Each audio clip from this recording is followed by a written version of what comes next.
And it's my pleasure to pass the floor to my colleague, Mr. Gunther Van Kerckhove, OCSiAl Health and Safety Lead Manager. Gunther.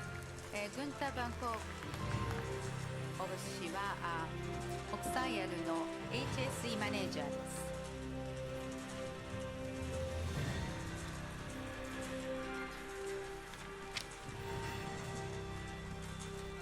The stage is yours. グンターさんどうぞ。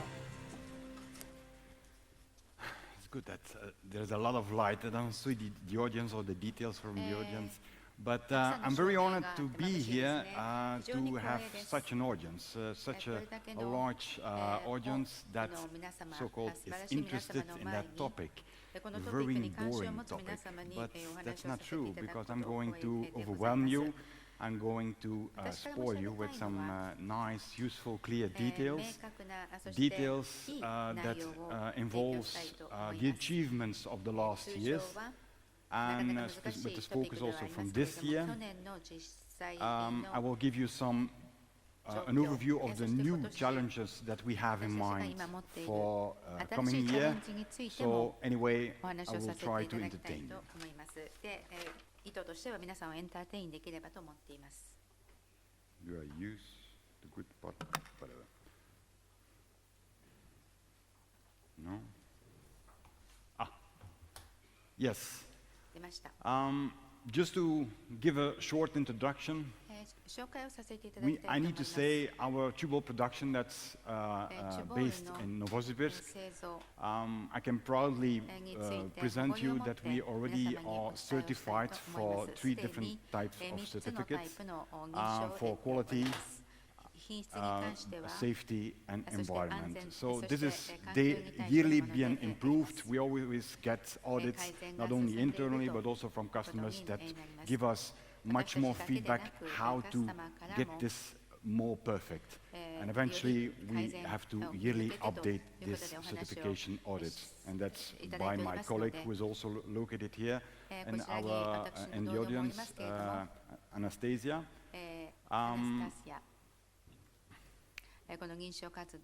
Need to say, OCSiAl is very proud to announce that we are proactively producing all the data that's necessary for all those aspects, health, safety, environment. We do this together with the authorities.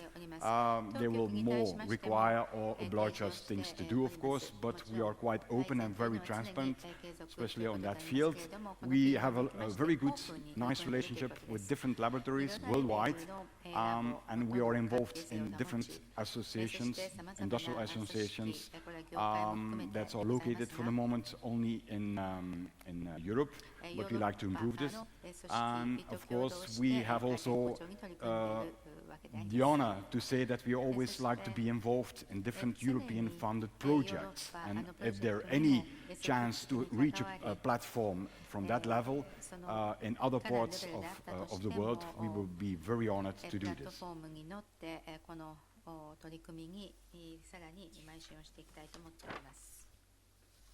I'm always touching the wrong button. I'd like to give you an overview with first to focus what happened, what were the achievements on those aspects from 2014 till 2018.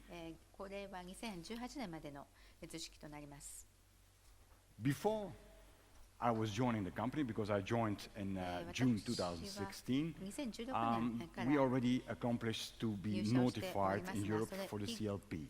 So that was nice to start with, because that was an obligation.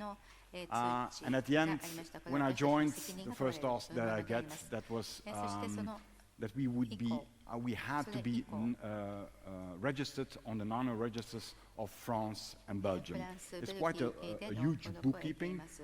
but there are some differences between France 多く and の Belgium. You have also other nano 活動がある registers わけ in です Europe, けれども、 but it's much, it had to be done by the local entities. So we are not active, for instance, in Sweden. Only our distributor need to do this.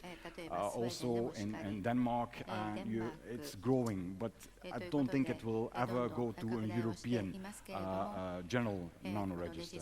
But for the moment, only the countries try to take the lead.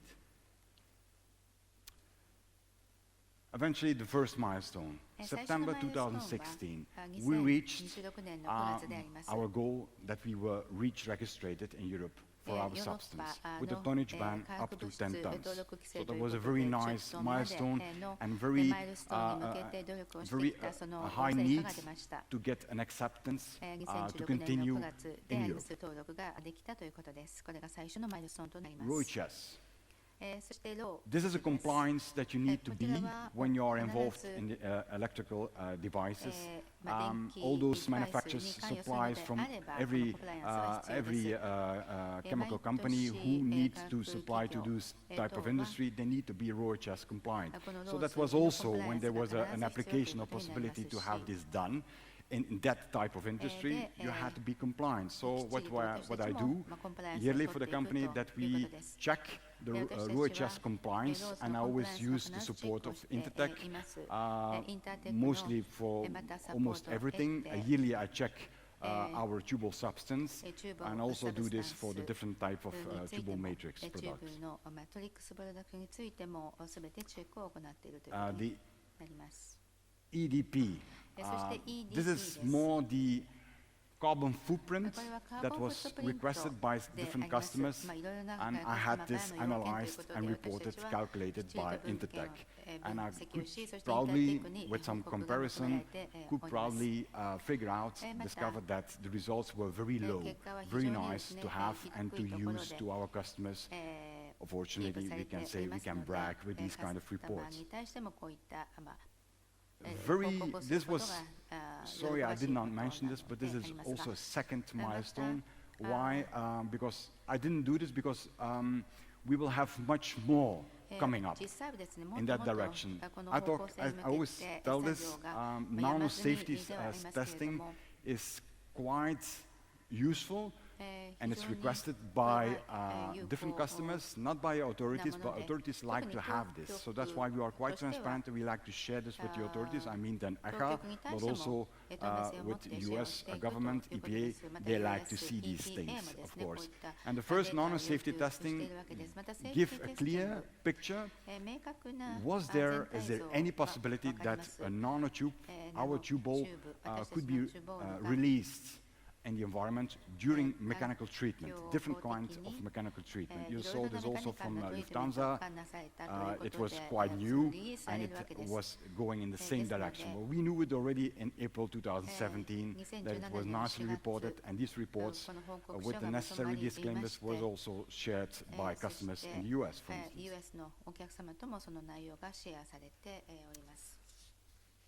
In December 2017, at last, it was a very hard discussion, but because they have a huge procedure that we need to follow, and that's why it's so hard to complete this dossier. But the US government, EPA, we had to go for this pre-manufacturing notice, and we eventually in December, we ended up with a signed consent order. That's, I could not, you will see this in the next overview, I could not present this, but we will probably have this replaced by SNUR in the US. So everything will go much fluent. This gives us the import limitation of 25 tons a year, but when the SNUR will replace this consent order, then we have no limits, so we can import as much as we can in the US. So probably it will appear this month or next month. Very interesting. And also the CEO of StatPil is also in the audience. He also has his booth next door. We were very proud to join and to have StatPeel, their monitoring device, installed or starting to use in Novosibirsk in our research and also in the production, to see that it really is very useful to share and to have these results of these exposure monitoring studies. So we did some different case studies. It's much more always coming from our customers because they are always afraid or they have some concerns, and we like to clear this. We like to have answers that they are quite eased, that the concerns are eased. And with these results, we could show that there was no exposure during the use of our TUBALL matrix products, and also in our TUBALL production, we had placed the device and monitoring put the monitoring device in a location where nobody is entering that, but we included this to see is there any exposure, because we knew that there was an exposure, and we measured that it was even less than 5% of the NIOSH RAL limit, so the exposure limit that normally is worldwide always accepted. And we were very proud to have this and to brag and to come out with to our customers to share these kind of results.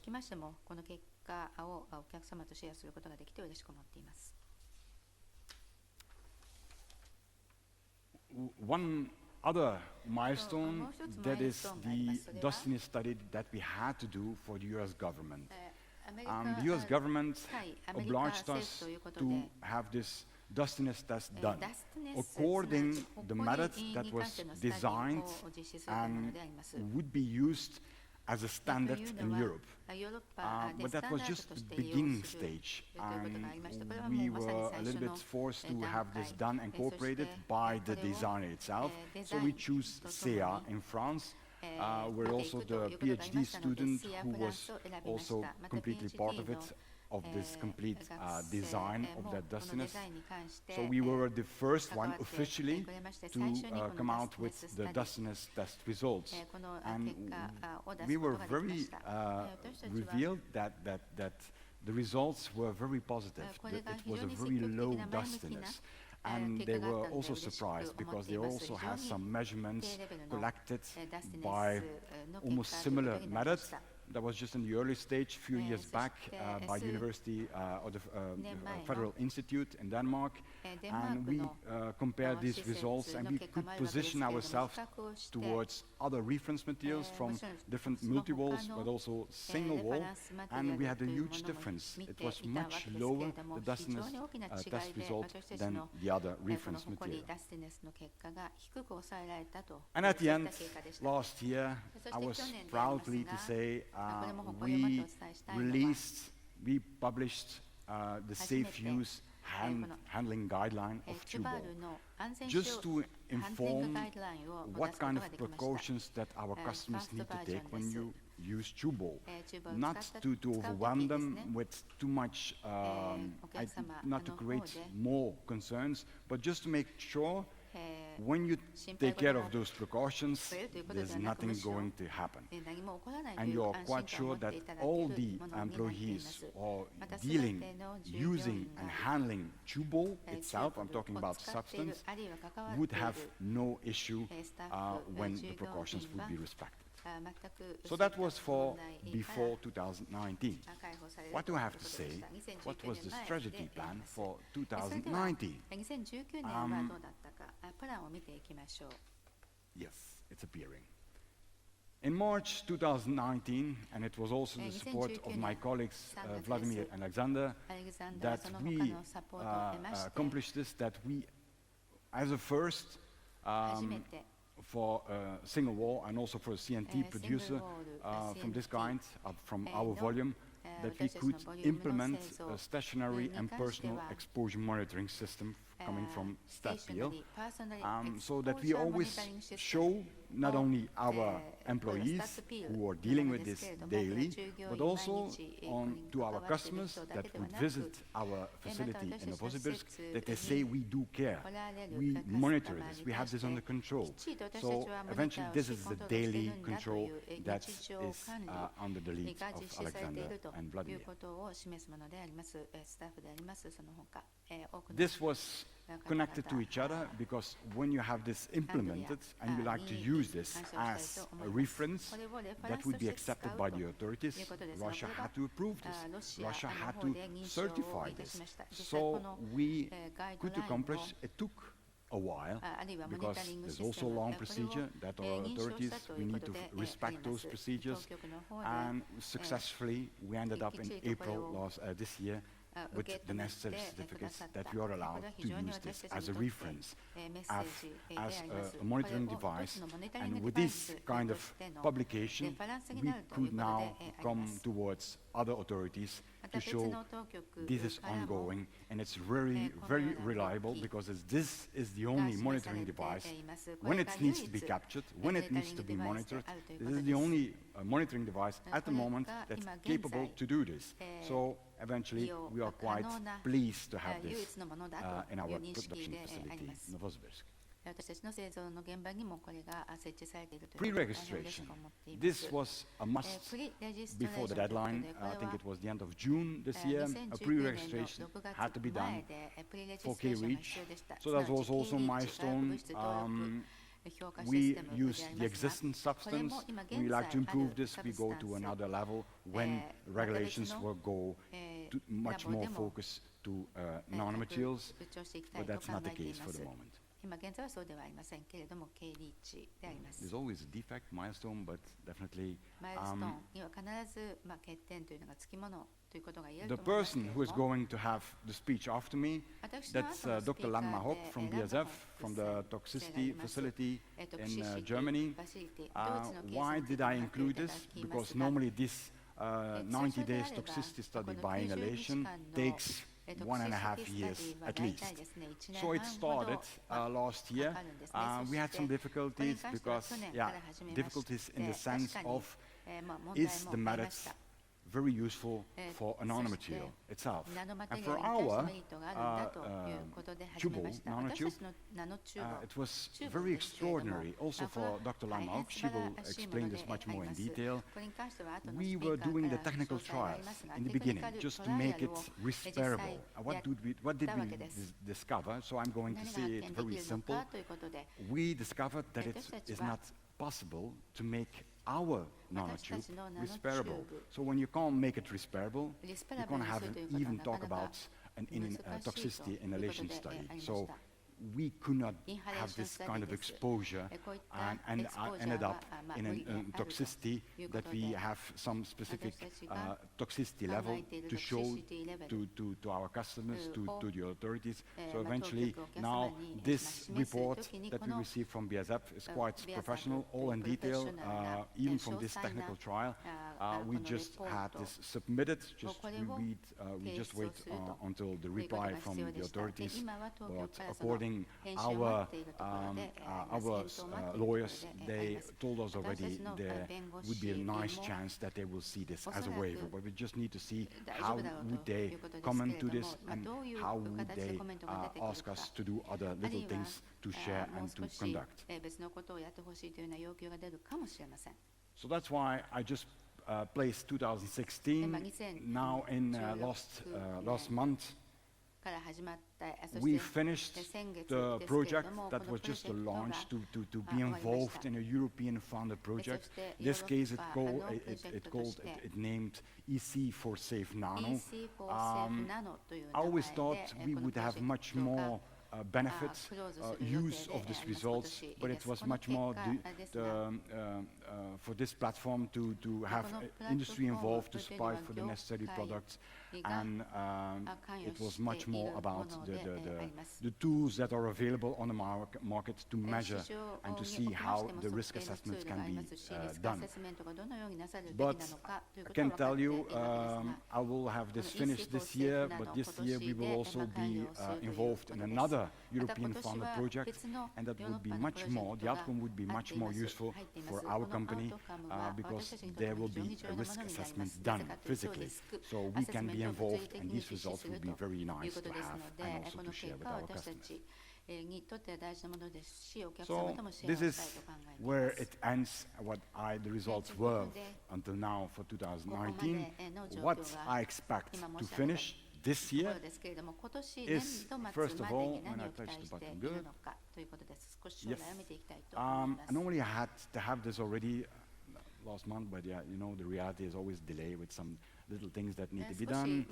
But we have asked Ineris in Paris, it's also an independent institute, and you're quite always involved, not only do services, not only for other industry, but also for the government from France, and is also involved in many European funded projects. And I asked them, because they have the knowledge, to do some combustion and incineration tests, so that we know is there any release during incineration or combustion.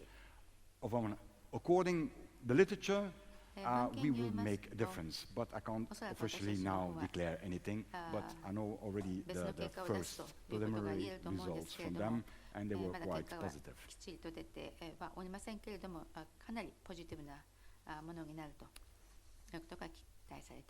I would have submitted already in October, but because of details of final reports, I say this month or next month we will have our tonnage band for Europe, for the REACH, upgraded to 100 tons a year. This is huge, and this is very nice because it involves other endpoints, and I can already tell the endpoints are very nice to have and also to share. I expect this year also, Ineris is doing also meanwhile some emissivity study for ecotox purposes. With this assessment, this result, and I saw already preliminary results from the two different polymers we used, that was in May, I think, and in April. Okay. And eventually the results were very nice to have already, but the final reports need to be published, and that I will receive the coming weeks. The second version of this safe use handling guideline for TUBALL will be always be released, but what would be the difference? It would be much more clear, based on the feedback that I received from the users, from customers. What are the plans for 2020? We go for the Australian notification. Taiwan, we could already done it, but we need to wait until things are quite good and the right moment. When you are a certain tonnage, a certain volume for the market for Taiwan, we also will be in Q3 this year. The comparison study will be executed by Statfield together with SUFAD, so the Occupational Safety Department of Switzerland. We will do also different case studies with US customer to see the exposure monitoring of that specific application, and we will be supported by NIOSH and also by Statfield. At the same moment, different series of nano-safety testing will be executed with customer products. I think 6 or 7 different customer products will be run during different nano-safety testing with the help of the lab of NIOSH. I think February 20 we will start with this. European REACH, the next tonnage band, that's 1,000 tons. This is a testing proposal, so there's quite theory that we need to arrange and submit to the authorities from Europe. This will go quicker, and then we need to until we get the reply back from the authorities, and that will be probably 2 years later. Then we can go for the testing. And then the release of the presentation, so this guideline that I say, the safe use handling guideline for TUBALL, we will transfer this in YouTube that everyone can have this much more followed on presentation. What can OCSiAl provide you? If I touch the good button, yeah. European REACH registration. We can provide you with a confirmation document that you can easily share with your customers. We have, for the moment, a US signed consent order that will be replaced normally this year by a SNUR, a safe use handling guideline, of course. I mentioned it already a few times, and then various tests and study results from different kinds, ecotox, toxicity, nanosafety, exposure monitoring, dustiness, all those results we have available and we can share. But soon we will have much more, I can assure you. And with special thanks, I need to involve them with all the companies, consultancy, laboratories, institutes. They were always free to share officially this, their logo, and that we are very proud to present them, that they are all involved. And there will be much more, but that's not the case for the moment. So when you have any specific question, I'm not talking about concerns. For me, there are no concerns. We only have solutions. Please, these are my references. Just use them, contact me. I was very glad to answer those. Thank you. Thank you so much. You know how to wake us up, right? Thank you so much. Any questions, so we can move ahead? So Gunther will be with us like... Yes, please. Introduce yourself, please. Yeah, good afternoon. Ari Rosling, Arctic Biomaterials from Finland. Congratulations for the massive work to certificate and make CNTs acceptable and safety. We were talking very much about external exposure to the carbon nanotubes. What kind of work are you doing within the medical sector? For the moment, we focus on specific industries because all my colleagues have a specific demand that those industries will be supplied with the necessary guidance, that we perfectionize these kind of guidelines, and all these possibilities, we need to have this available. Because we are involved in those industries, we get questions on those topics, and for the moment I'm very focused on that. When suddenly we will go for the next level, I think medicine would be a huge level. We will be very glad to cooperate with any institute, any company. Okay, I'm looking forward to that. Thank you. Thank you. So I know that it's health and safety, it's a really hot topic, especially here in Japan. So I know that so through our partner, Kusumoto Chemicals, we get a lot of questions from our Japanese customers, and I just want to highlight so that Gunther is here for the coming days, so we can connect and have separate sessions, separate discussions in respect of this topic. Thank you so much. Not in time, but thank you, Gunther.